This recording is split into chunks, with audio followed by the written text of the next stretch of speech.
За орой минь.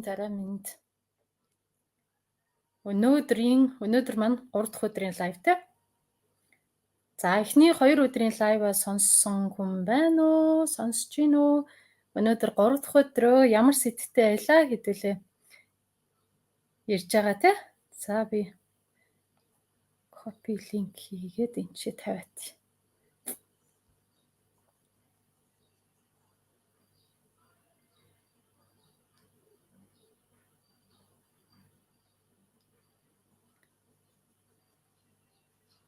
За орой минь.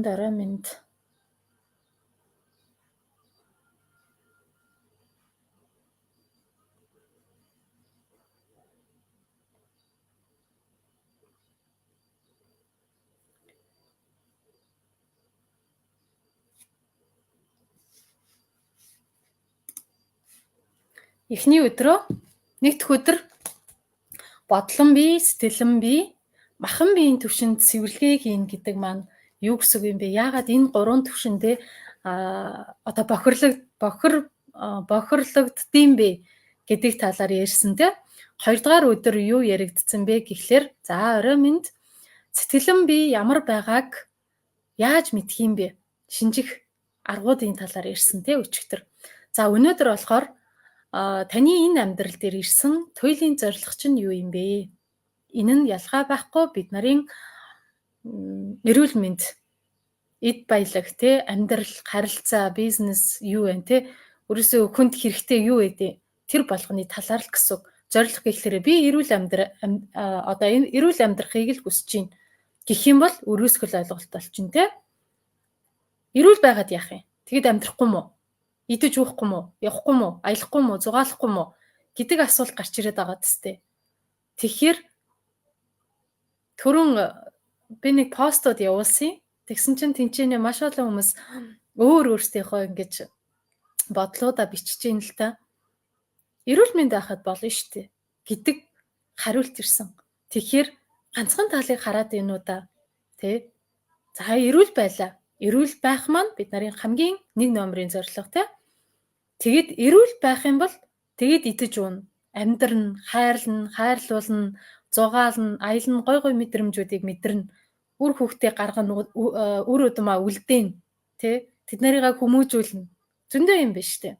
Хийх ажил зөндөө. Эрүүл байгаа хүнд бол харин өвчтөе хүний зорилго 1. Эрүүл байгаа хүний зорилго 1000. 1000-аас чухал давна үз тэ. Тэгэхээр эрүүл байна гэдэг маань хамгийн чухал буюу эхний зорилго байдаг бах нэ. За тэгэхээр өнөөдрийн сэдэв маань таны амьдрал, таны одоо амьд байгаа шалтгаан, амьд байгаа зорилго өгсөн ч би харамсахгүй тэ. Тэхийн тулд би юу хийх ёстой юм бэ гэдэг энэ асуултыг өөрөөсөө асууж үзсэн юм болов? Угаасаа бид нар төр зурал энэ хорвоо дэлхийн ертөнцийн дээр байгаа. Өгөх нь тодорхой. Төрөх нь үнэн юм бол өгөх нь үнэн. Энэ угаасаа нөгөө хүн болгонд тохиолддог зүйл. Гэтэ муу зүйл гэхээсээ илүүтэйгээр бид нар үүнээс сургамж авах нь маш чухал зүйл болоод хуурчиж байна те. За өчигдөр минь. За энэ дээр таны энэ амьдрал дээр ирсэн туйлын зорилго юу вэ гэсэн чинь та юунд омогшдог вэ? Тэгэхээр би зорилгоо мэдэхгүй байна гэдэж болно шүү дээ. Нэг бол өглөөнөөс орой хүртэл юу хийгээд байгааг нь мэдэгдэхгүй. Ямар ч байсан л мөнгө олох ёстой, ажил хийх ёстой, гэр бүлээ тэжээх ёстой, үр хүүхдээ харах ёстой, халамжлах ёстой, ээж аавынхаа ачийг хариулах ёстой гэдэг том төсөөлөл бодол явж байгаа. Тэгсэн мөртлөө энэ дундаас чи хаагур яваад байна. Чи юунд омогшдtiin бэ? Эх орноо бодохороо юм уу? Аав ээж бодохороо юм уу? Үр хүүхдийн сайн сайхан байдал дээр амжилттай, азтай байгаа байдал дээр омогшдtiin үү? Чиний омогшил юунаас үүсдэм бэ гэдэг зүйлийг манайхан сонсож байгаа хүмүүс маань жоохон эргцүүлж бодоод дэвтэр дээрээ ч юм уу те комент хэсэгтээ бичээд үлдээг итгэхээрээ за. Омогшдог зүйлүүдээ ихэнхдээ гадаадд явсан хүмүүстэй олон жилийн хооронд ирээгүй хүмүүс маань яадаг вэ гэхээр өрөөсөө эх орн, Монгол туг юу гэдэг нь те Монголын газар нутаг гэхлээрээ л омогшоол өөрөө ирэхгүй ингээд те цээж эдэлдийгээд идэг. Яг тэрэн шиг зүйлүүд байдэн штэ. Яг хувь хүнийхээ хувьд чиний хувьд омогшдог зүйл юу юм бэ? Ажлаа хийж явахдаа түүнийг амжилттай гүйцэтгэхэд түүнээсээ урамшиж омогшд юм уу? Өөрөөрөө бахархд юм уу? Тэр зүйл чинь юу юм бэ? Юу байж болох вэ? За манайхан өрөөсөө нэг өгүүлбэр байсан ч хамаагүй зүгээр л комент хэсэгтээ бичээд хэрэг. Юу ч байж болно шүү дээ. Омогшдог зүйл. Зүгээр нэг үгээрээ л тодорхойлчих. Тэр нь амархан байдаг. Тархиа ингэж нөгөө олон дахин юу яахгүй, бодлуулахгүй. Тэгээд өөртөө ч гэсэн амар, өрөөлдөө ч гэсэн амар юу гэдгийг те тодорхой болгоно гэсэн үг. За бичээд агаараа. Хоёрдугаарт нь танд ямар авьяас байна вэ? Гой хоол хийдэг гэж болно шүү дээ. Тэ? Хувцас ойдог гэж болно. Дээл ойдог гэж болно. Хувцас дотроо маш олон хувцас байгаа шүү дээ. Хүүхдийн өмд ойдог гэж болно. Би эндээ авьяастай. Эндээрээ бүр гарамгаа тэ гэдэг. Би бэли ойдсон шүү дээ. Бэлийг бол өстой хинээс ч дутхааргүй би ойж чадна. Тийм авьяастай. Авьяас гэхлээр нөгөө багадаа ингэж боддог гэсэн шүү дээ. Дуудуулаад тэ бүжиглж чаддаг хүүхдүүд л авьяастай юм шиг бодоод идэг. Одоо тэр үеийн итгэл үнэмшил модноосоо хоцорчоод байгаа юм тэ. Тэгэхээр юунда авьяастай юм бэ? Юу ч байж болно. Монгол орн төрсөндөө гэж энэ заа өмгштэй юм биш үү? Тийш дээ. Тэ. За ямар авьяастайгаа бичээд агаараа. Өөрийнхөө хамгийн сайн чаддаг зүйл гэсэн үг. Тэ? Аль эсвэл одоо хүн болгон тэгж хүнд гоё үг хэлж чаддаггүй шүү дээ. Би хүн болгон таарлтсан хүн болгондоо баярлаа баяртай гэж хэлдэг. Энэ хүртэл чиний авьяас байгаа байхгүй юу? Сайхан Монгол орондоо монгол хүн болж төрсөндөө омогшдог доо гэж байна. Тийм ээ. За яг өөрийнхөө хувьд. Яг хувь хүн жагаа маань яг өөрийнхөө хувьд гэсэн үг. Өөрийнхөө хувьд яг чи өөрийнхөө байгаа байдалтай. Миний хамар гоё штэ. Би хамрандаа дуртай гэж байж болно штэ, тий. За авьяасаа бичээд агаараа. Хоёрдугаарт нь ямар авьяастай юм? Би өөрийнхөө авьяасаа хэлэх үү? Сонио авьяастай. Би бас яг нөгөө багада өөрийгөө ингэж голдог гэсэн байгаа даа байхгүй юу? Ямар ч авьяас байхгүй, дуу хөгжимхуур тэр юу гэдэг юм. Тиймэрхүү зүйлдээ ямар ч авьяаскүйгээс гадна юунууд ээ тийштэй. Бүр эвсэлгүй гэх юм уу? Тийм байдаг байсан. Тэгээд би өөрийгөө тийм авьяасгүй гэж бодоод исэн чинь би авьяастай юм байна гэдгийг олж хараад таниал явж байгаа. Тэр маань би тийм нэг юу гэдэг жижиг зүйлүүдийг эвлүүлэх авьяастай. Одоо нөгөө шоу эвлүүлдэг шиг зүйлүүдөөсөө биш. Жишээлбэл энтэйгээ зогцох юм байна. Энтэйгээ зогцохгүй юм байна. Энэ хоёр байхаараа гоё идэм байна гэдэг ч юм уу тийм авцалдах жижиг зүйлүүдийн учир занглааг олоход авьяастай юм байна. Тэгэхээр ийм авьяасч байж болно шүү дээ. Тэгэхээр яг энэ авьяасаа таньчихаар юм болгон дэр яг тэр нь бүр ингээд товоогоод өнгөлөгдөөд гэрэлтээд гараад ирд юм билээ. За ирч хүчтэй эрүүл байгаадаа омогшдог, амттай хоол, дуу дуулах, шинэ мэдээлэл олж авах дуртай. Вау, сайн л биш үү? За, авьяасуудаа омогшдог зүйлүүд юм тий. За 3 дахь нь таны дуртай зүйл, сонирхол юу юм бэ? Юунд сонирхт юм бэ? Одоо энэ чинээ сонирхол, авьяас гэдэг зүйл маань одоо нэг зүйлийг яриад байгаа юм шиг мөртлөө хоёр өөр зүйл. Дуртай зүйл. Одоо Facebook ухаад ч юм уу Instagram ингээл хараа сууж явахдаа өнгөнд хүртэл тийм нэг содон өнгөнд дуртай байж идэг. Энэ нь авьяасаас өөр байгаад байгааз содон өнгөнд миний хувцснууд ер нь бол хар хувцс ерөөсөө өмсдөхгүй байсан байхгүй юу? Хар хувцс надад байдаггүй байсан юм.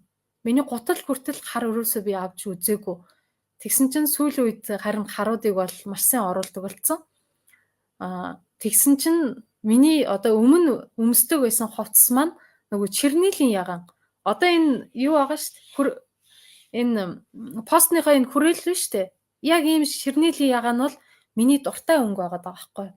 Юм болгон дээр миний өмд гинэ одоо малгай, цамц, дээгүүр өмсдөг хувцснууд бүгдээрээ ийм чирнийлийн яган. Эн чинь нэг талаараа нөгөө титэм хүрдний өнгө байгаа даа байхгүй юу? Тэрийг би өмнө мэддэггүй байсан. Тэсэн чи яагаад миний хувцс ингээд бүгд чирнийлийн ягаан өнгөтэй болчихвоо.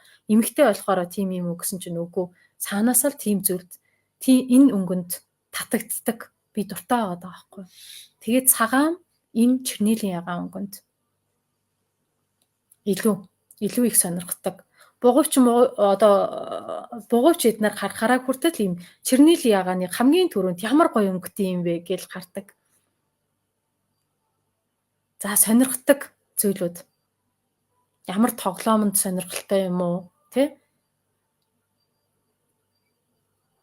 Эд нарыгаа нэг бүрчлэн олсноороо чиний туйлын зорилго чинь юу юм бэ гэдэг нь ингэж пазл эвлүүлж байгаа юм шиг босоод ингэж одоо сүндэрлдэг. Тэгэхээр нэг үгээрээ ч хамаагүй яг одоо чи өөрийнхөө туйлын зорилгоо ингэж сүндэрлүүлээд босгоодох. Болж гин үү? Тэгээд үүнээсээ бид нар урам зориг авдаг. За урам зориг аваад ирэхээр яадаг вэ гэхээр бид нарын эд эс баярлдаг, залууждаг. За дараагийнх нь та юунд их татагддаг вэ? Сая өнгөнд татагддаг байсан те. Тэгээд за миний хувьд болохоор усан татагддаг. Устай газраа л яваад имэр санагддаг. Ус байхгүй л нөгөө юу гэмээр юм битээ. Бүр хоосон тийм мэдрэмж төрдөг.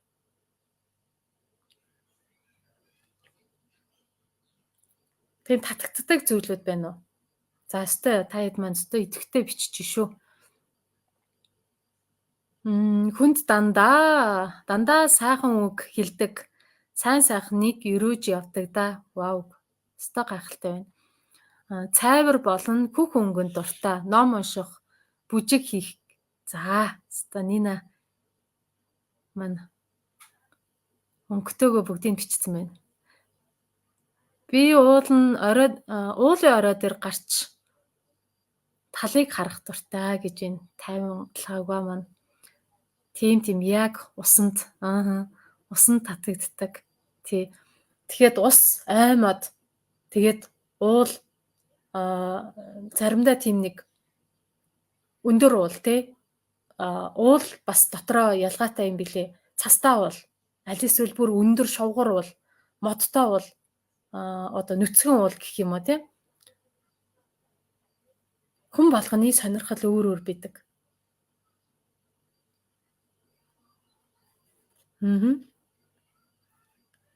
За ингээд татагддаг зүйлүүдээ бичээрэй. Устаа, модтой газар дуртай, хүнийг сайн талаас нь харахыг хичээдэг. За сайн байна энэ маань. Илүү эд нарыгаа одоо дэлгэрүүлээд тэгэхээр за хамгийн багадаа 3. За 5, 10 хэд байсан ч болно шүү дээ. Тэгэх тусмаа чи өөрийгөө маш сайн таниад ирдэг. За хамгийн түрүүлээд одоо 1 2 3 гэж жагсаахад хамгийн ихэнд нь аль нь байна вэ гэдгийг бас өөрийгөө дүгнээд харах боломжийг олгодог нэг талаараа тий. За учирч буй хүмүүсээ анзаарах. Чамд ямар хүмүүс татагддсан бэ? Ямар хүмүүсийн хүрээлэлд байна вэ гэдэг маань энэ маш чухал шүү. Чухлаас чухал зүйл энэ. Бид нарын хүрээлэл тэр чигээрээ энергийн цөм байгаад байна. Ямар хүмүүсээр би хүрээлүүлээд байна вэ? Ямар хүмүүс надад татагдаад байна вэ? Ямар хүмүүсийг би татаад байна вэ? Ямар хүмүүст татагдахгүй байна вэ? Юу гэдэг юм? Дургу агаад байгаа юм бэ? гэдэг зүйлүүдэд бас анзаараад үзээрэй. Бид нарын одоо тий энерги маань цэвэрлэгдэх, шинжлэгдэх, бодол маань цэвэрхэн, ариун тунгалаг байх тусмаа сайн хүмүүсээр эрэг энергитэй хүмүүсээр хүрээлүүлдэг. Тэр хүмүүсээ өөртөө татчихэйдэг. Одоо ингэж Facebook дээр хүртэл сайн энергитэй хүмүүсийг нэг мэдхэд л хүрээлүүлсэн явж идэг, найз болцсон явж идэг ч юм уу тий. Аль эсвэл ажлын хамт олон дээр гадуур автобусанд юу ч байж болно. Найр наадам хурим бүх юмн дээр ямар хүн чиний хажууд байна вэ? Өвчин зовлон тоочсон хүмүүс байна уу? Аль эсвэл гоёыг ерөөсөн, ярьсан, бодсон, тий хамтарч бизнес хий гэсэн өөр тийм санаа сэтгэлтэй хүмүүс байна уу? Гэдгийг ажиглаад үзээрэй. Хэрвээ сөрөг хүмүүс таарах юм бол магадгүй би тухайн үедээ ямар одоо сэтгэл хөдлөлтөй байсан бэ? Өчигдрийн юун дээр ярьж исэн те лайв дээр тэрэн шиг би өнөөдөр яг тэрийг анзаарсан байхгүй юу? Юу байсан бэ гэсэн чинь би яг сарын өмнө 6 сарын 28-ны өдөр юм байлээ. Цаг хугацаагаа бол мартцсан байсан. Сая ингээл ухаал хараад байжсэн чинь 6 сарын 28-нд би нэг хүнээс чатбот хийлгэх гээд одоо тусламж аваад чатботыг ингээ заалгаад авсан бохгүй юу? Тэгсэн чинь сая ингээ чатботоо холбох гэсэн чинь 2 өдөр сууж байгаа байхгүй юу? Нөгөөдхөө мартцсан, бичиж аваагүй. Тэгээд тэр хүн маань надаа одоо бичлэг өгнө гэж исэн. Тэгээд би за 8 сарда би холбогдно. Надаа энийгээ хэрвээ мартчих юм бол хэлээд өгөрэй гэсэн чинь таг алуугалцсан. Надаа хариуж бичихгүй 3 өдөр болгон мессеж бичдэг. Тэгсэн чинь миний мессежийг харчаад харахгүй байгаа байхгүй юу? Тэг яагаад би ийм хүнээс үйлчлэгээ авчваа гэж бодсон чинь тухайн үедээ яасан бэ гэсэн чинь юу байсан? Би өөрөө ингээд дургүй байсан байхгүй юу? Үйлчлэгээ авах дургүй байсан. Тэгсэн мөртлөө яалаа тэр хүнийг өрөвдсөн тийм надаа мэдрэмж орж ирсэн байхгүй юу? Тэгсэн чинь тэр хүн өрөвдөлттэй хүн биш шүү дээ. Уг нь бол тэгсэн чинь надад тийм мэдрэмж төрөөд ирсэн. За цаг нь болоогүй байсан ч гэсэн одоо 6 сарын 28 гэхлээр би 8 сар чатботоо өгсруулна гэж бодож исэн чинь за 1 сарын өмнө авсан ч 8 сард авсан ч ямар ялгаа байгаа юм тий эртхэн цагтаа завтаа байгаа дээрээ ингээд сороод авъя гэж бодчихгүй юу.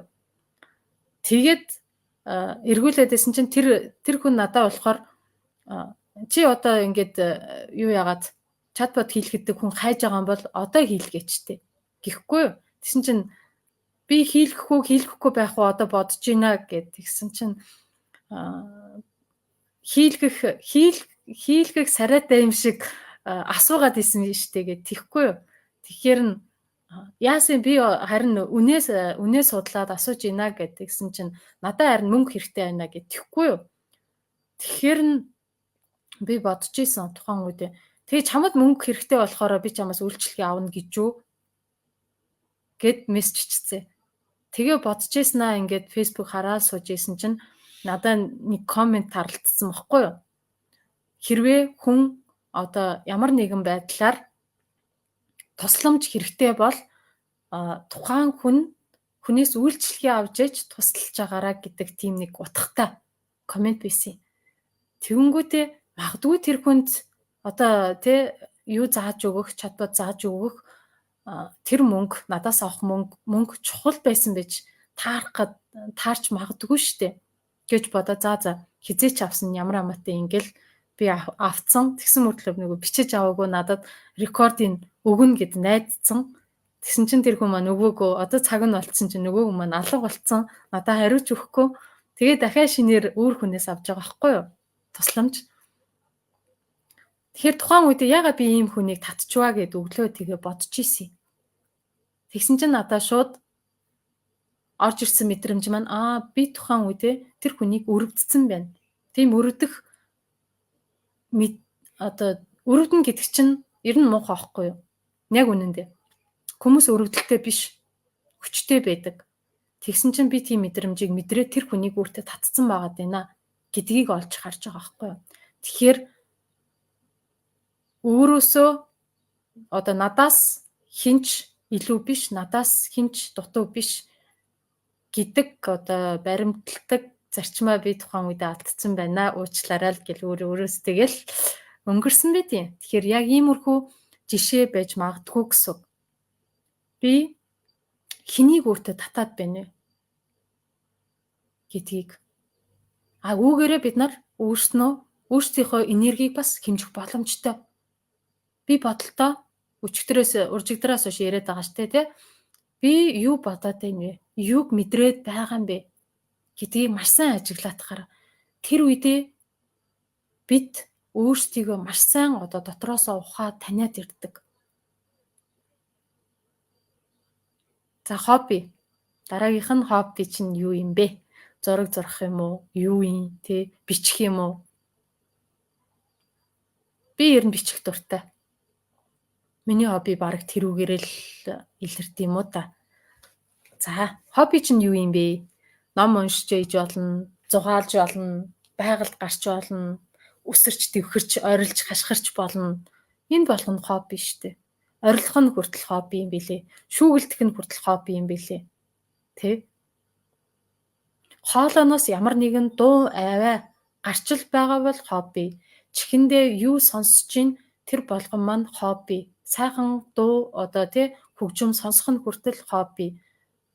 Бид нарын 5 мэдрэхүйгээрээ олж авж байгаа гаргаж байгаа бүх зүйл хобби. Тэ? Юу мэдэрч байна вэ? Тэр зүйлийг мэдрэх би хоббитой штэ гэдэг ч юм уу тий. Тийм аз жаргалын зүйлийг, тийм экстрем одоо аяллыг хийх би хоббитой гэдэг ч юм уу. За хоббинуудаа бичээд байгаарай. За миний дотор байгаа бүхэл зүйлийг ус хуалцдаг даа гэж байна. За эрэг энергитэй хүний төлөө өрөөдөг сайн хүмүүс байдаг гэж байна. За инех дуртай. Гоё штэ инех дуртай бол тий. Хүнд туслах бас нэг арга нь заавал мөнгө төгрөг эд материалаар биш инээ дээрээ бас тусалж болдог. За сайн биш үү. Тэгэхээр маш нарийн анзаараад үзээрэй за. Саяных шиг зүйлүүд байна уу? Бид нар заримдаа ихэнхдээ саяных шиг ингээд алддаг. Тэгэхээр хүнээ таниагүй. Тэгээд би тухайн үедээ ямар мэдрэмжтэй, ямар энергитэй байна тэр хүнийг ингээд татцсан байгаа байхгүй юу? Аим шиг байгааз. Тэгэхээр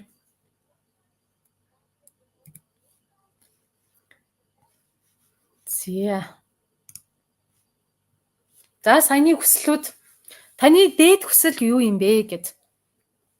Бид нарт нөгөө 9 хүсэл байдаг тий. Бид нар өрөөхтэй хүртэл сая манайхан бүгдээрээ биччихсэн тий. Өрөөх дуртай гэд. Бид нар өрөөхтэй хүртэл 9 хүсэл нөгөө сансан 9 цагаан хүсэл сэтгэлчлэн биелэх болтугай гэж өрөөдөг тий. Тэгэхээр энэ 9 хүслээ эмчээ жагсаасан байна. Хамгийн нэгдүгürt юу бэ? Эрүүл орших. Идтэй байх. Эрдэм ном сурах. Энэ нь хувь хүнтэй холбоотой. Яг чиний эрүүл мэндтэй холбоотой, чамтай холбоотой 3 хүсэл чинь ерөөсөө энэ. Эрүүл орших, идтэй байх, эрдэм ном сурах. Энэ 3-ыг чи өөрийнхөө төлөө л хийнэ.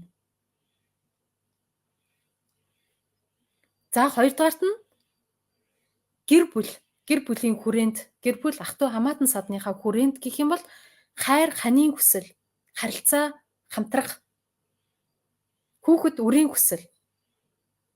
Гэт энэ нь ингэж хүрээлсэн орчинтойгоо холбоотой болчихж байна те. Би ганцаараа биш. Миний эргэн тойронд байгаа хүмүүстэй хамааралтай. Би хамааралтай хүн болж хувирч байгаа. Энэ бас миний 2 дахь хүсэл. За 3 дахьт нь арай том эзэн ирэх, сүнсний зориг.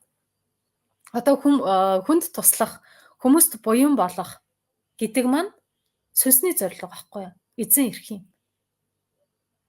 Инх хамглан одоо улс орондоо төрдөө би юу хийж өгөх юм бэ? Би юг одоо бүтээх юм бэ? Энэ улс орондоо түрүүн хэлжсэн те одоо омогшдог зүйлүүдээ улс орон гэд тий эх орнороо энэ Монгол орондоо төрсөндөө би омогшдог гэд. Эн чинь бүр том хүсэл байгаад байна. Инг хамглан оршихын тулд энэ хүслийг бид нар хүсдэм биш тий. Тэгвэл. Тийм бааз. Яагаад эх орондоо бид нар хайртай юм бэ? Инг хамглан оршихын тулд юм байна. Дараагийнх нь их дэлхий мөнх орших. Хамгийн сүүлийнх нь мөнх орших. Тэгэхээр бид нарын махан бие хамгийн ихэндээ хэлсэндээ махан бие бол үхэн. Харин бид нарын сүнс бол үхэхгүй. Тэгэхээр үүнийг бид нар мөнх оршихоо гэж нэрлэдэг байгаа юм тий. За ингээд 9 хүслийнхаа энэ 9 цагаан хүслийнхаа хамгийн ихнийх нь эрүүл орших байдаг. Хэрвээ чи эрүүл оршиж чадахгүй бол мөнх орших боломжгүй. Энэ дэлхий дээр амьдарч байгаа амьдрал маань бүгдээрээ диваажн нөхгүй юу? Диваажн. Аз жаргалтай амьдрал. Энэ амьдралыг аз жаргалтай гэдгээ харахгүй бол, мэдрэхгүй бол, сонсохгүй бол, үзэхгүй бол, харахгүй бол энэ амьдрал там болж хувираад байгаа байхгүй юу? Тэгэхээр бид нар эрүүл оршиж чадахгүй байгаад байна. Махан бие маань өгсөн ч гэсэн мөнх орших боломжгүй. Тэгэхээр ийм амархан байгааз бид нарын нөгөө нэг энэ жижигхэн энэ багахан хугацаанд яг юуны төлөө яах гэж амьдраад байгаа зорилго хүсэл маань өрөөсөө энэ 9 хүсэл дээр хүсэл дотроо л оршоод байгаа байхгүй юу? Саяны бид нарын хэлсэн те авьяас чадвар юу вэ те омгшдаг зүйл, дуртай зүйл, сонирхол, татагддаг зүйл, эргэн тойронд хүрээлдэг хүмүүс, хобби, сонирхол энэ болгон маань өрөөсөө л энэ 9 хүсэл дотроо багтаад байна. За ойлгомжтой байж чадчих нь үү? За дараагийнх нь тэгвэл энэ 9 хүслээ хэрхэн бүтээх вэ? За 9 хүсэлтэй байдаг гэжээ. Эрт урдын сагтаа гэдэг шиг те 9 хүсэл байдаг гэжээ. Дараа нь энэ 9 хүсэл байлаа гэд яах юм бэ? Яаж бүтээх юм бэ? Гэсэн чинь ерөөсөө л энгийн мөртлөө агуу зүйлийг дотроо шингээсэн, агуулсан байгаад байна. Дэлхий дээрх одоо сөрөг энерги, бодол, зам төлөвөөс энэ нь хамаарч идэм байна. Эхний нэгдүгээр лайв дээр хэлжсэн те сэдв нэг дээр чи юу бодоод байгаа юм бэ? Ямар сөрөг мэдрэмж мэдрээд байгаа юм бэ? Сөрөг мэдрэмж маань биднээс нөгөө гардаг уур уцаар гомдол айдас юу вэ те төгшөр санаа зовлт айдас тэр болгон маань багтж байгаа. Зан төлөвдөр те бодол гэдэг маань нөгөө нэг өдөртөө 60-аас 80 мянган бодол боддгоос хідэн нэрэг байна. Хідэн сөрөг байгаад байна вэ? Судлаачид судлаад одоо гаргацсан байгаа шүү дээ. Тэр 60 70 80 мянган бодлынхоо 80% нь сөрөг байд юм аа гэд.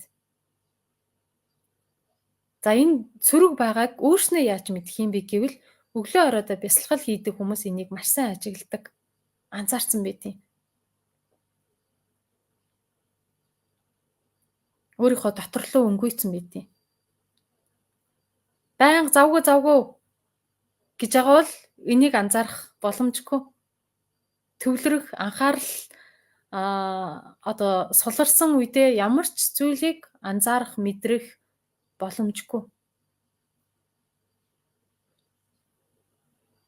Тэгэхэд эргээд явж 9 хүсэл маань юун дээрээ тогтоод байна вэ гэхлээр ерөөсөө нөгөө бодол сэтгэл дээрээ л тогтоод байгаа байхгүй юу? Чи юу бодоод байна? Чи юу мэдрээд байна? Ямар зан аш характер гаргаад байна вэ?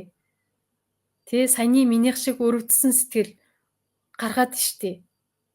Тэ.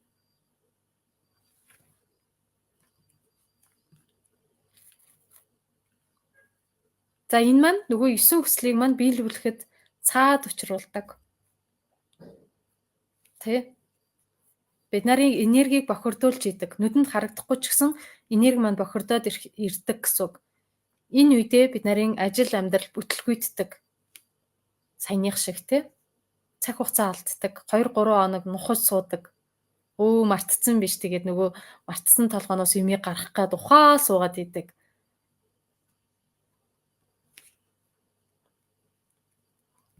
Явж миний буруу болж таарад байгаа хгүй юу? Тийм бааз. Тэгэхээр би өөрийнхөө энэ алдаанаасаа суралцж байгаа гэсэн үг. Суралцаад хогоо ингэж байж болдоггүй юм биш үү? Тэ гэдэг зүйлийг ухаарад автсан гэсэн үг. Тэрнээс биш тэр хүний бас буруу биш байгаад штэ. Тэ тухайн үед заах юмаа заацсан тэгээд алга болцсон л байгааз. Тэ би ард нь хоцорснороо тэгэл хохин олчж байгааз. За. Сайн нөгөө нэг 9 хүслээ төгс биелүүлэхэд тэр 9 хүсэл дээрээ хүрэхэд түүнийг мэдрэхэд аз жаргал тэр амар амгалан тайван байдлыг мэдрэхэд төвлөрөл гэдэг зүйл маш чухал байдаг. Тэгэхээр төвлөрөлтөд хүргэдэг зүйл маань бодол сэтгэлгээ тайван байдал. Тайван байдлыг бид нар өрөөсөө л энэ нөгөө өөртөөгөө ажиллах замаараа бий болгодог.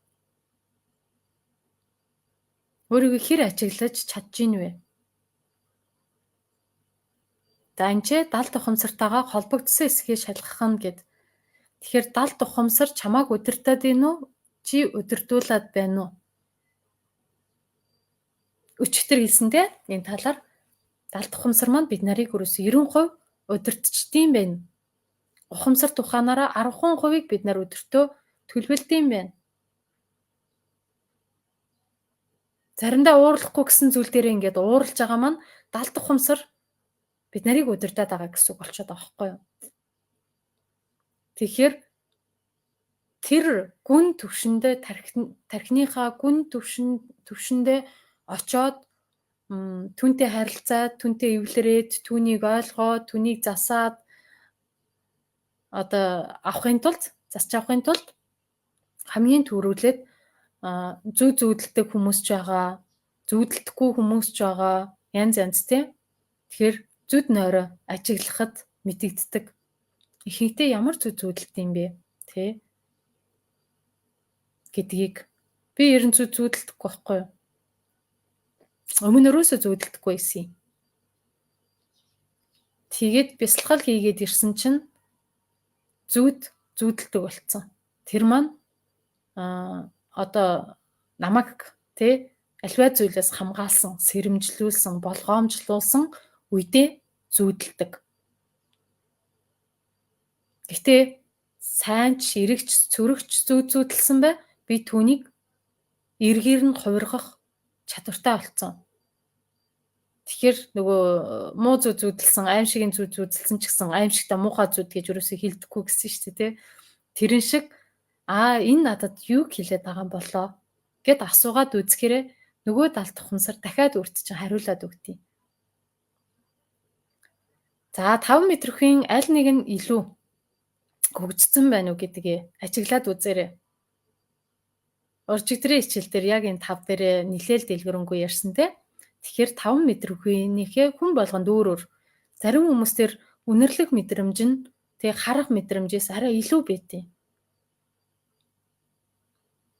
Аль эсвэл хүрлцэх мэдрэмж нь ч юм уу. Хүн болгоных өөр шүү. Тэгэхээр чиний хувьд 5 метр өхөнийхээ аль нь илүү байгаа юм бэ? Аль нэг нь заавал илүү байдаг. Тэрийг ажиглаад үз. Тэгээд тэр метр өхүй чинь чамайг хуурахгүй. Чамайг хулигдахгүй. Яг тэрийг л дагаад байгаараа. Нөгөө талаар бид нар найз нөхдөдтэйгөө тий хамт олонтойгоо ах トゥ амаатан садантайгаа тий сая нөгөө наад мадмаар ингэж нийлээд тий хорим найр болоход хүртэл ингэж нийлдэж штэ. Тэгэхээр чиний амнаас юу гардыг бэ? Ямар сэдвээр чи ярьж ийн вэ? Ямар сэдв чамд ойрхон байдаг вэ? ярилцахад, харилцахад одоо тий хүмүүстэй чөлөөтэй одоо яриа өрнүүлэхэд энэ нь одоо саяны 5 метр хүйгээр тижээгдэж идэг. Зарим хүмүүс маань одоо улс төр мөр ярихаараа тий нөгөө 76 мургааг ярихаараа өстой нэр ам уралдаал ярьдэн штэ. Зарим болохоор одоо багш нарын хичээл тэгээл гэл зарим нь хүүхдүүдээ л яриад идэг. Манай тэр хүүхдтэйгээд энэ хүүхдтэйгээл гэл. Тэгээд аль сэдв нь чамд ойрхон байна вэ?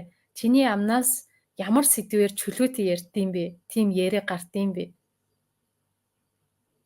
Бас ажиглаатахаараа сонирхолтой байгааз. За мэдхгүй зүйлийн мэдээлэл орж ирэх үедээ яаж хүлээж авд юм? Бас ажиглаатахаараа. Ихэнхдээ бид нар зүгээр л өнгөрчдөг. 80-90% нь мэддэг гэдэг ухамсараараа хандж идэг. Энэ нь 70 ухамсарын түвшинд. Бид нар яг үнэнд юу ч мэддэггүй юм. Нөгөө авгаа юу гэдгийг те маш ихээр сурсан мэдлэгтэй доктор, профессорууд өөрөөсөө сурах тусам мэдхгүйгээ мэддэм биш тий гэдгийг хэлсэн штэ. Тэгэхээр тэр хүмүүс хизээч би мэддэг гэж хэлдэггүй. Мэддэг зүйл ярьж исэн ч гэсэн мэдхгүй миний юу байгаа юм бэ? Мэдхгүй үнцэг үлдсэн биш байгаа. Гэл анаал сууж идэг. Тэгэхээр бүх мэдээлэл, бүх одоо мэдлэг бид нарт бүгд мэдэхгүй гэсэн үг. Мэдэхгүй. Дахин шинээр мэддэг. Хэрвээ чи аль нэг зүйлийг мэддэг гэх юм бол зүгээр чи өөрийгөө хуурч ийн гэж бодчих. Одоо нөгөө 5 метр хүү ядэн штэ. Би нэг хичээл авсан чинь сонсгол хүнийг сонсч чаддаг чадварыг одоо дээшлүүлдэг гэх юм уу? Тэгсэн чинь одоо нөгөө сонгомол сонсгол гэж байт юм байна л та. Тэн дээрээ бид нар өөрийнхөө одоо тий арай ойрхон өөрийнхөө мэддэг зүйлийг сонсоод идэг. Өөрийнхөө мэдгүй зүйлээсээ ингэж холдоод идэг. Өөрөөсөө төлөхтэй юм байна. Зүгээр тэрийг ингэж фейлдэл өнгөрчт юм байна. Тэгэхээр энэ маань нөгөө сонгомол сонсголд орчиж байна. Би бүрэн төгс сонсохгүй байгаад байна. Хэрвээ одоо хин нэгнтэй харилцаа өрнүүлээд найзтайгаа ингээд уулзаа сууж байхдаа найзынхаа одоо хэлж байгаа зүйл нь чамд ойрхон байвал ингээл чих тавиа сонсоод идэг тий. Ойрхон биш хол зүйл ч юм уу тий чамд уйтгартай сонирхолгүй зүйл байх юм бол сонсохгүй тархит толгоонд өөр бодол эргэлдээл явцдаг. Энэ нь нөгөө сонгомол сонсгол болчдөг. Тэгэхээр бид нар одоо сонсоход хүртэл хідэн шат дамжлага дараатай сонсдгийм байна. Жишээлбэл бакалавр, магистр одоо докторийн төвшин гэдэг шиг сонсгол дээрээ хүртэл ийм төвшингүүд байт юм байна. Би сонсдөө штэ хүнийг маш сайн сонсдог те гэж би бодоод исэн чинь үгүй сонсч чаддаггүй юм байна. Одоо ингээд та хэд маань намайг сонсоод сууж штэ те. Тэгэхээр яг хэдэн хувь сонсож байгаа юм бэ? Анхаарал чинь бүрэн төвлөрсөн байна уу? Гэдэг нь бид нарын бодолтой холбоотой болчиход идэм юм. Өөр юм бодоод намайг сонсож хооронд сая би хоол тавьсан байсан. Тэр хүүхдийнхаа тэрийг авсан билүү, тавьсан билүү, барьсан билүү, юу илээ, хин нэг нь мессеж бичих билүү, бичихгүй билүү гэл бодоод ивэл эн чинь тал хувийн сонсохгүй байгаа таахгүй юу? Цонгомлоор нь сонсоод байна гэсэн үг. Тэ? За бүрэн анхаарлаа төвлөрүүлсэн одоо докторийн зэрэгтэй намайг сонсож байгаа бол чи бол яг бясалгаа сууж байна. Гэгээрээ сууж байна. Саяны 9 хүслийнхаа хамгийн одоо мөнх урших сүнсний зорилго эзэн эрхийнхаа төвшөнд ирсэн сонсож байгаа гэдээ өөрийгөө ойлгочоорой. Өөрийн бодоол манараа сууж байгаа бол тэгээл эн чин сонсож байгаа биш. Цаг чин дэмий үрэгдээд байна. Тэгснээс аль нэг юмдаа л цагаа зориул.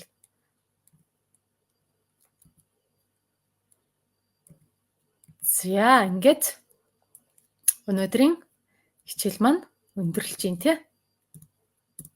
За манайхан хэр ойлгомжтой байна? Өөрсдийгөө шинжиж чадсан уу? Би сонсож, харж одоо тий мэдэрч, хүнийг ойлгож, таньж чадж гин үү, чадахгүй байна уу ер нь? Эргэлзэж гин үү аль эсвэл? Асуулт байвал манайхан бичээд байгаарай за. Асуулт авахгүй л өнөөдрийн лайва ингээд өндөрлөё. Ойлгомжтой байна гэж байна. За ойлгомжтой байлаа гэж байна. За, юу ойлгосонгуудаа ингээд өөртийгөө тодорхойлоод комент бичих тусмаа та хэд маань бүр өөртийгөө баталгаажуулаад таньдээ шүү. За, асууж байгаа маань.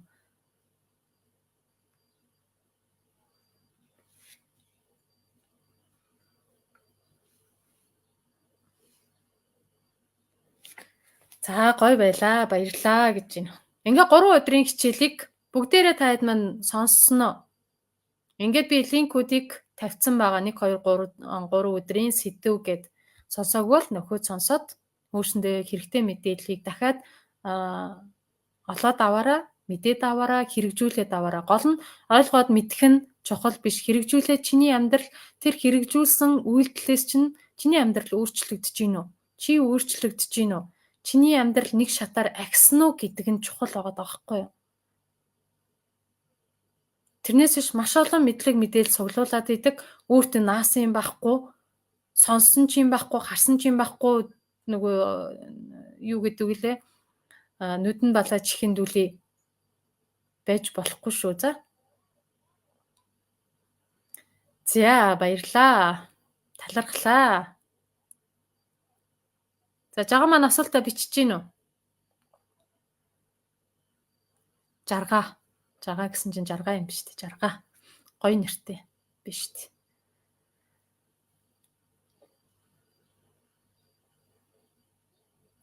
Миний бие маш их халах юм аа. Бөхчм газар ороод л дотор давчтаад л хар хөлс сутгачих юм аа гэж байна. Тий. Энэ юуних гэж бодож байна? Юу гэж бодож байна? Өөрөө тодорхойлох гад үзтээ. Мэдрэмжүүдээсээ, саяны хүслүүдээсээ, өөрийгөө юу гэж тодорхойлдсон бэ гэдгээсээ, бодолт чинь ямар бодол эргэлдээд байна вэ гэдгээсээ, тий? Юуг чи мэдрээд байна вэ? Сэтгэл хөдлөл чинь хэр байна вэ гэдгийг ажиглаад анзаараад өөрийгөө тодорхойлох гад үзтээ. За сүсэл байх. За өөр.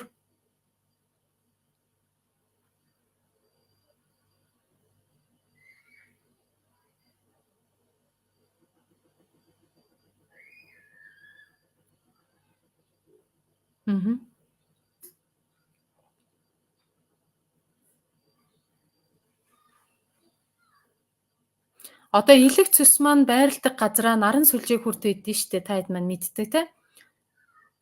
Юмд их санаа зовно. За яг энийгээ бүр задлаад өөрийгөө бүр доторлоо н ороотохоор за юмд их санаа зовно гэд. Санаа зовлт гэдэг маань айдас байгаагийн шинж айдастай байна. Тэгэд юунаас айгаад байна вэ? Айдас бол элэг цэс бүрийг гэмтээдэг зүйл.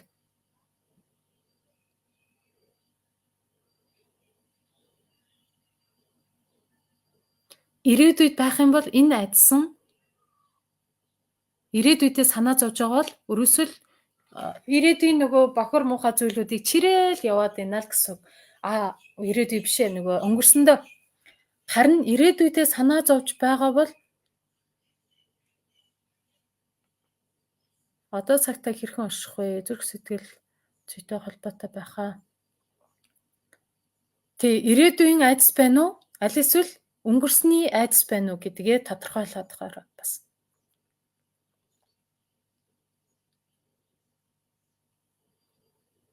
Санаа зовоод байгаа шалтгаан нь юу юм бэ? Яач нь гэж санаа зовоод байгаа юм? Юу болохгүй болчих вэ? Аль эсвэл юу болчих вэ дээ гэж санаа зовоод байгаа юм.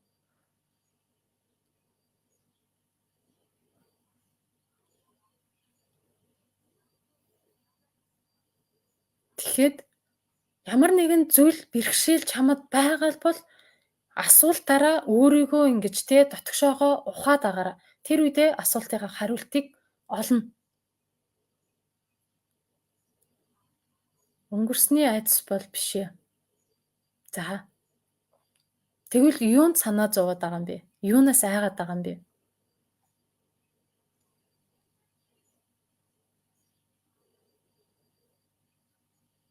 Юу болохгүй болчих вэ дээ гэж санаа зовоод байгаа юм бол ажил төрөл бизнес хүүхдийг тэр сургуульдаа сургачих юмсан аль эсвэл одоо юу ч хийж болно шүү дээ. Хүнд маш олон бэрхшээлүүд байдаг. Тэн дундаас тэр болохгүй болчихвол яах вэ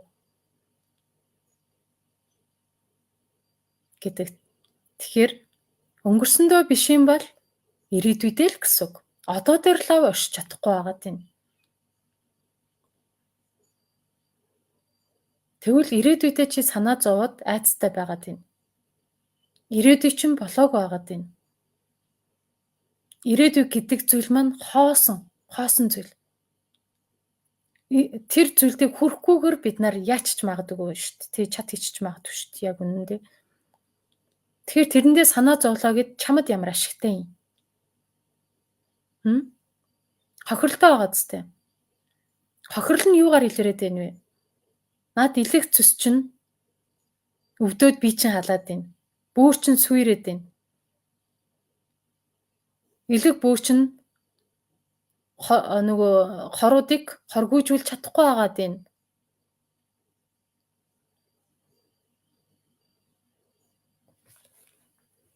Тийм бааз. Тэгэхээр санаа зовлт маань өрөөсөө чиний эрүүл мэндийг гэмтээгээд идэг. Тэгээд энэ мэдрэмжүүдтэй сэтгэл хөдлөл болгоно өөрсдийн хариуцсан эд эрхтэнтэй байдаг. Тэр эд эрхтэнгүүд маань гэмтчихийдэг. Зүрхийг бас гэмтээд нь штэ. Зүрх гэмтэж байгаа шалтгаан нь энэ илэг цустай холбоотой. Илэг маань хороо шүүж чадахгүй байгаад энэ тэр үедээ тэр хормон цуглараад цуснд очиод энэ цусны хүүдийн маань агшиж чадахгүй, суларч чадахгүй, гүргэлзэж чадахгүй тэр хороо нарийн бүдүүн гэдсэндээ сутгаж чадахгүй байгаад энэ. Сутгаж чадахгүй байгаад байгаа учраас энэ зүрх судасны системийг бохирдуулдаг гэсэн.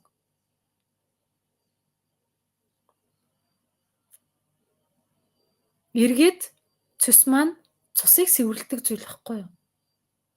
Тэгэхээр энэ эргэлддэг систем хүний бие өөрийгөө сэвэрлдэг, бохирдуулдаг, тэрийгэ дахиж боловсруулад гаргадаг, хайдаг энэ процесс алдагдахад саяны сэтгэл хөдлөлийн мэдрэмжүүд, бодлоод нөлөөлөд идэг.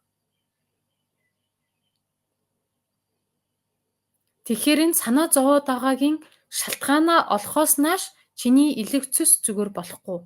Илэг цус зүгээр болохгүй болохоор чиний энэ бие хаалх нь зүгээр болохгүй гэсэн үг.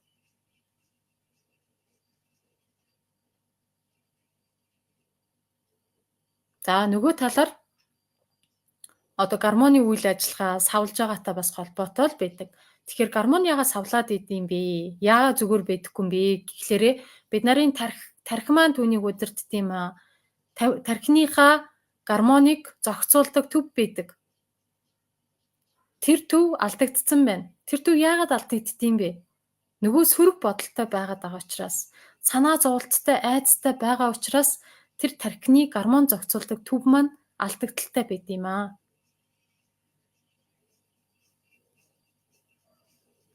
Би хайв ойрынхоо бүх хүнд сэтгэл санаагаа тавьж явдаг. За хүн амтын сэтгэл санаагаа тавьж тусалж дэмжиж болно штэ. Гэхдээ альва зүйл хэрээс хитрхээрээ хор болдгийг. Эргээд чамд хор болдог. Туслах хүндээ бид нар тусалдаг. Дэмэндэг хүнээ бид нар дэмэндэг те. Гэхдээ хэрээс хитрүүлж болохгүй. өөрийнхөө хүч хязгаараас давсан зүйл байх юм бол эн чинь чамд эргээд санаа зоволт айдас болоод хувраад орж ирдэг. Тэгэхээр тэрнийхээ хил хязгаарыг бас нэг бодоотохороо за.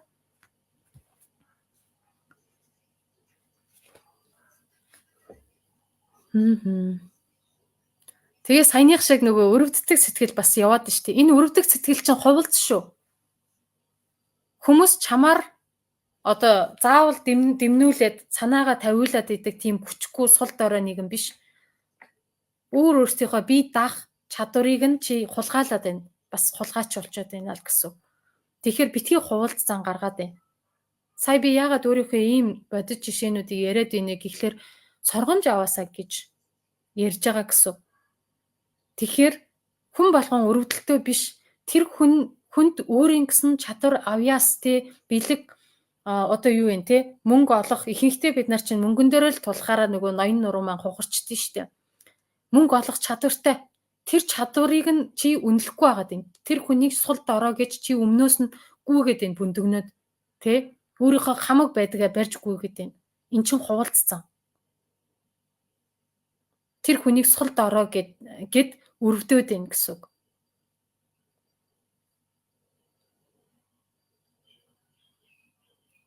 За нэмэлт хижээл витамин уух нь зөв үү? За коллаген, магн, кальц, Д, омега ашигт бактери гэх мэт гэж энэ ууж болно штэ. Яагаад болохгүй гэж шимт хижээл ууж болно. Гэхдээ анхаарах зүйл нь бас байдгийг шүү. Үнэтэй витамин, минерал нэгдүгээр одоо сэдв нэгийг сонсоотохороо за. Хажидмаа баясгалан маань. Үнэтэй витамин, минерал бид нар хэрэглээд идэг. Гэхдээ яг чиний очих ёстой эд эрэхтэнд очиж гин үү гэдэг нь чухал. За түүнийг очуулах зүйл нь түүнийг шингээж аваад шимдэг одоо тариалангийн талбай нь өрөөсөө нарийн гэдэс байдгийг шүү. Нарийн гэдэсний соорхотой бол энэ идэж усан гой витамин, үнэтэй витамин 1000 аваад уугаад нэмэргүй болно. За нарийн гэдэсний цоорхотой юу үгүй юу гэдгээ бас нарийн гэдэсний цоорхоо шалгадаг гэд би нэг өмнө лайв хийж исэн. Тэрийгээ бас сонсоотохороо за. Хотоодноос хоол боловсроод нарийн гэдэс рүүгээ орж ирэхэд цэс энэ талаасаа нойр булчирхааны ферментүүд ялгараад түүнийг одоо бүр жижиглээд нарийн молекулын түвшин жижиглээд нарийн гэдэсний ханаар шимэгдүүлдэг байхгүй юу? Энэ үедээ шимэгдэж чадахгүй нь бүдүүн гэдэс рүүгээ урсаж ордог. Витамин, минерал маань шимэгдэж чадахгүй байх юм бол нарийн гэдэсний соорхотой байх юм бол зүгээр л урсаал газарт урсгаад 0 руу асгачнаа л гэсэн үг шүү. За ийм байна.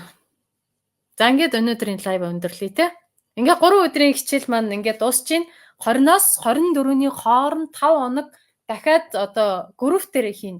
Хаалттай групп рүүгээ нэвтрээ тэнцээ байр шатахаараа тэгээ судлуудаа эзлэтгэхээрээ тэгээ тэнцээ бүр 5 хоногийн бүр бөм хийсэн өнгөө сургалтыг хийх гэж байгаа. Тэнцэнээс маш олон өөрсдийнхөө ажил дээр, амьдрал дээр тийм эрүүл мэнд дээр болохгүй байгаа зүйлүүдийн талаар одоо гарц гаргалгаануудыг яагаад гэдэг шалтгаануудыг нь мэдэж авнаа гэсэн үг шүү. За.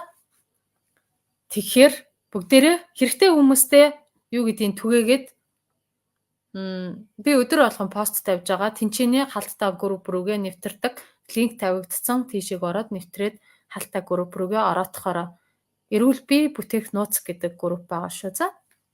За баярлалаа. Амжилт.